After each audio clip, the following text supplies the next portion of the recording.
अरे जरीना बहन बस भी कर दो, रो रो के खुद को हलकान कर दिया है तुमने। अरे जाना ही था तो पहले चली जाती, इस तरह शादी के दिन तो ना भागती, ना मेरे मुंह पे काला तो ना मलती। मैं कहाँ ढूंढूं उसे, कहाँ देखूं? अरे ऐसे कैसे चली गई बिना बताए? कोई देखो उसे, कोई ढूंढो उसे। अरे उसके कमरे में जाके देखें, क्या पता कुछ लिख के छोड़ गई हो। कुछ नहीं छोड़ के गई, सब कुछ ले गई है। हमारी इज्जत, हमारा मकाम, हमारा वकार, सब कुछ ले गई अपने साथ। मैं कहती थी शफीक अहमद से, अपनी औलाद अपनी ही होती है, भाई की औलाद पाल लेने से कभी अपनी नहीं हो सकती, पराई औलाद पराई ही रहती है। लेकिन नहीं, नहीं माने शफीक साहब, देख ले आज अंजाम भुगतेंगे वो। अरे कैसी बातें करती हो जरीना बहन, दुआ कितनी प्यारी और मासूम बच्ची है।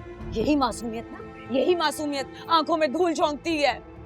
सारा जमाना जानता है उसे कि वो सादा और मासूम शरीफ लड़की है, लेकिन कोई हमसे पूछे, हमसे जो सारा दिन बैठ के उसके घर में पहरादारी करते हैं।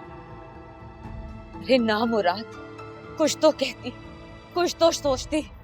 या अल्लाह, अब मैं क्या करूं, कहाँ जाके छुपूं, किस किस को जवाब दूंगी, किस किस को मुंह दिखाऊंगी? अभी थोड़ी देर में ससुराल वाले आ जाएंगे, क्या कहूंगी? लड़की शादी से एक दिन पहले भाग गई। या अल्लाह, या अल्लाह, ये सब कुछ होने से पहले मुझे जमीन क्यों नहीं निकल गई, आसमान क्यों नहीं खा गया? अरे अरे कोई जाके शफीक साहब को बुलाओ, उन्हें देखो, खुदा के लिए कोई उन्हें देखो। अरे शफीक भाई हैं कहाँ? वो उसका जहेज लेके गए हैं और यहाँ लड़की ही भाग गई है।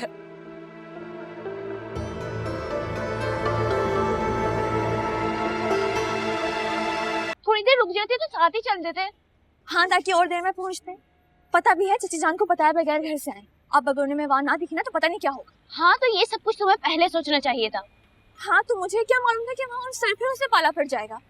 ना आता ना पता, कब्रिस्तान है, पिकनिक स्पॉट थोड़ी। हद होती है, ऐसे कोई मुंह उठा के कब्रिस्तान चलाते हैं क्या? किसका फोन है? अम्मा का। हेलो, कहाँ हो तुम दोनों? जी अम्मा, बस हम कब्रिस्तान ही गए थे, बस रास्ते में बस आ रहे हैं। हाँ, आप बताएं वहाँ पे सब खैरियत है ना? कुछ ठीक नहीं है। दुआ की चची ने घर में हंगामा मचा के रखा हुआ है और कम से कम इंसान बता कर तो जाता है। ऊपर से तुम भी साथ चली गई। तुम घर आओ फौरन, मैं बताती हूँ तुम्हें। एक मिनट अम्मा, बस रुक तो जाएं आप, बस मैं दुआ को घर छोड़कर आ रही हूँ। ज्यादा ना दुआ की माँ बनने की जरूरत नहीं है, वो खुद से चली जाएगी, समझी? और वहाँ पर इतने लोग जमा हैं, बेकार में तमाशा बनेगा। लेकिन अम्मा, घर आओ। मैं जा रही हूँ। अम्मा गुस्सा कर रही है, तुम घर पहुँचो। बात सुनो। तुम आ गई? इदरीस भाई, थाने मत जाइएगा, दुआ आ गई है। दुआ बेटा, तुम ठीक तो?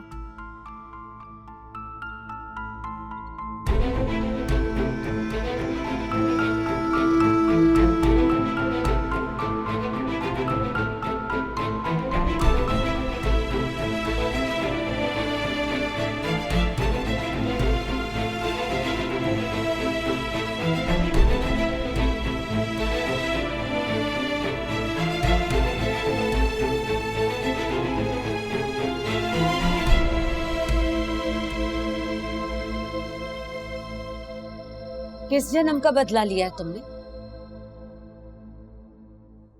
मिल गया वक्त तुम्हें घर आने का? कहाँ दफा हो गई थी? बोलो कहाँ गई थी? सब ठीक है ना? हुआ क्या है? मेरी जान सूली पे लटका के कहाँ गुलछर्रे उड़ा रही थी? हाँ, कहाँ मुंह काला करवाने गई थी? बोलो, कहाँ थी अब तक? किसके साथ इतनी देर तक वक्त गुजारा तुमने? कहाँ है तुम्हारा वो यार? मैं कहीं नहीं गई थी चची जान, मैं समन के साथ थी। समन के साथ? कहाँ है समन? कहाँ है समन? हाँ, दिखाई क्यों नहीं दे रही? अकेली आई हो? कहाँ है तुम्हारा वो यार जो तुम्हें छोड़ के गया और खुद भाग गया है? कहाँ लेके भागना चाह रहा था वो तुम्हें? बताओ। खुदा का वास्ता है, मुझ पर ऐसे इल्जाम मत लगाए। मेरी बात का यकीन करें, मैं किसी के साथ नहीं गई थी। मैं इल्जाम लगा रही हूँ?